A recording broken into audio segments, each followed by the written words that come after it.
truth be told, this is take number 2. I actually recorded the entire video, but it was over 20 minutes long. And I was like, there really wasn't 20 minutes worth of content in that video. So let's just do it again. All right, as the title of the video suggests or is saying, I needed a USB-C docking station. Mainly because the two computers that I use primarily, this Apple MacBook Air M1 only has 2 USB-C ports right here, and then of course the headphone jack on that side. And my Dell Precision 3470 has 2 USB-C ports on this side, headphone jack, and 2 USB-C ports here, and a micro SD card reader. In case you were curious, this little guy right here is a smart card reader, which I do use that for work, but I don't think I would need a docking station for that. And who knows, they might make them. I think that would actually be an inconvenience. Putting it directly on the laptop would be great, or if you needed a USB one, cool, whatever. All right, so the reason that I've decided that I want a USB-C docking station is because originally things were fine.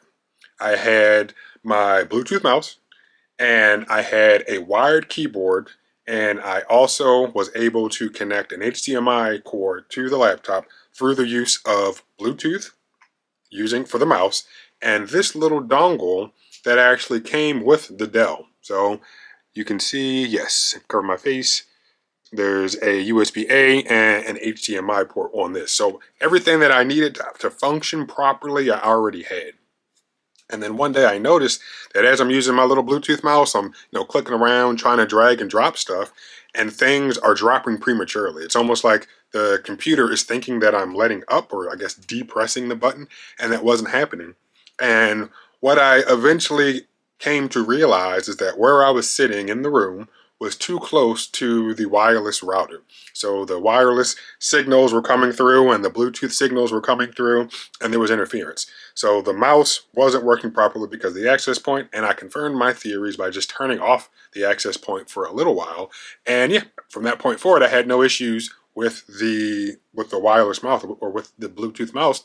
But obviously, I can't turn that off, the wireless router, because I need it for internet. And I said, okay, I want a wired mouse. But as you can see, I don't have enough ports because I have the wired keyboard and only a bunch of USB-C ports, and this dongle only has one USB-A port. So what do I do?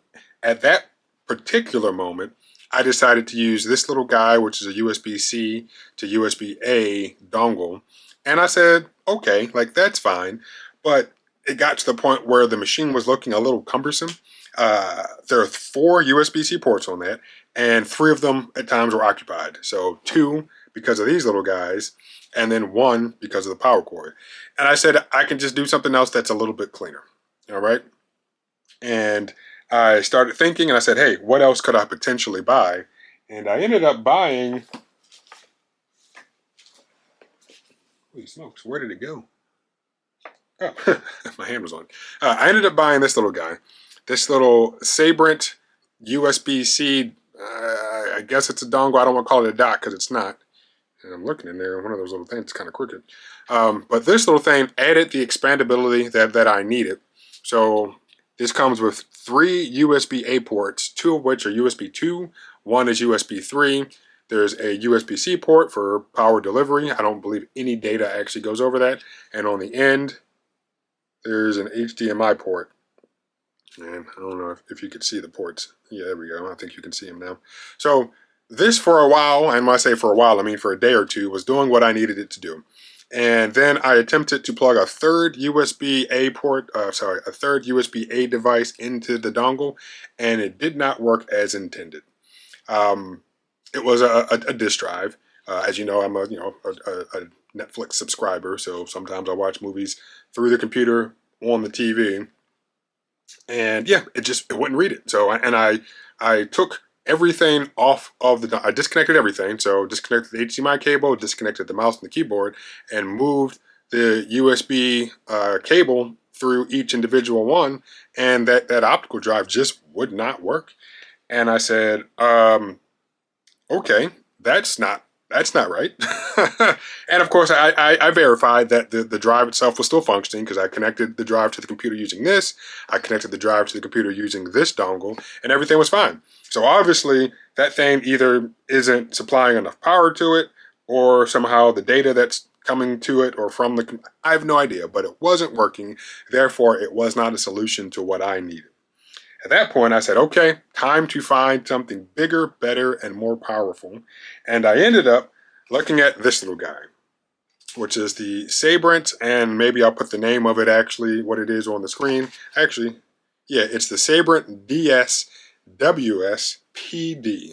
the USB Type-C dual 4K universal docking station. So that's what it is. All right, and on the back, let's see if we can get everything that it has. Power, gigabit Ethernet, one HDMI 1 DisplayPort, followed by another grouping of HDMI DisplayPorts, and then two USB-A ports, and then the USB-C port that you would connect to the laptop. On the front, you have two USB-As and two USB-Cs. All of the USB-As are 3.0. The USB-Cs, I do not know. It doesn't say it on the box, and if I look online, I'll probably be able to find it. Retail, this was close to $300, I think like $289 or something. I bought it used for $35 after shipping and tax. It was $35. So hopefully this does what I need it to do. I have not connected it yet. Well, that's not true. I have connected it, and I already will say that through the little power delivery port that you would plug into the laptop, it's only supplying 65 watts, which for the majority of laptops is enough.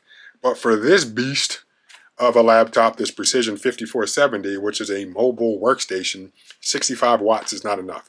So I can't use this as intended with that particular Dell. Full disclosure, I actually, before this even arrived in the mail, I said, hey, I think I'm going to want to try something else as well. So again, before that even arrived, so no knock on that yet. I haven't truly, really set it up to do anything. I just connected it briefly, and it let me know that it was not supplying enough electricity to the laptop to charge it. But again, yeah, before that even arrived in the mail, I said, hey, I want to try something else. So I landed on this guy, and this is an Anker USB, I think it's the Anker 575 USB-C docking station. And with this, I was a little bit not confused, but I didn't read everything the way that I should have. I thought this was a Thunderbolt docking station, and it turns out it's not. It's just a USB-C docking station. And I have not even connected this yet, so I don't even know if it works. I mean, you know, the seller on eBay was reputable, so I need to plug everything in and just make sure everything works. But just to give you a recap of everything that's on it, looking at the back, we have power, USB-C that would go to the laptop, and this one says that it supplies 85 watts of power to it. Hard time focusing. The lighting is really something else here. Gigabit Ethernet, two USB-As, and two HDMIs, and one DisplayPort. So USB-C, power, gigabit Ethernet, HDMI, DisplayPort, or did I do that backwards? Yep, DisplayPort, HDMI, two USB-As, and on the front we have two SD card, one I guess full size, and I don't know if that's a mini or a micro. I'll put mine in to see if it fits and if it doesn't. Two USB-C ports on the front, 10 gigabits. One is a power delivery port, and that says that it supplies 18 watts of power for charging. Headphone jack and USB-A, 5 gigabits. Okay. And then also, there's a power button. And in fact, there was a power button or a power switch on the back of this one. So, yeah, I know some people are like, why do you have a power button? And as I can attest to even using this little guy, sometimes when you put the laptop to sleep and then turn it back on, the monitor doesn't detect it, or it doesn't detect the monitor, so you have to unplug it, then plug it back in. There have been times I've had to restart the computer. So being able to physically just turn this off and back on hopefully will mitigate the problem of me having to unplug it. I think that's pretty much it in terms of what we have here. I am going to use both of them, and then I will show you why in part 2 of this video. So obviously you know what's going on at my little workstation on my desk. I will be using this little guy probably over at the television because I don't want to send it back. I mean, I only paid 35 bucks for it, and I think I can get a good bit of usage out of this. And that's really going to be it. So I'm excited. I hope you're excited. And that'll be that. All right.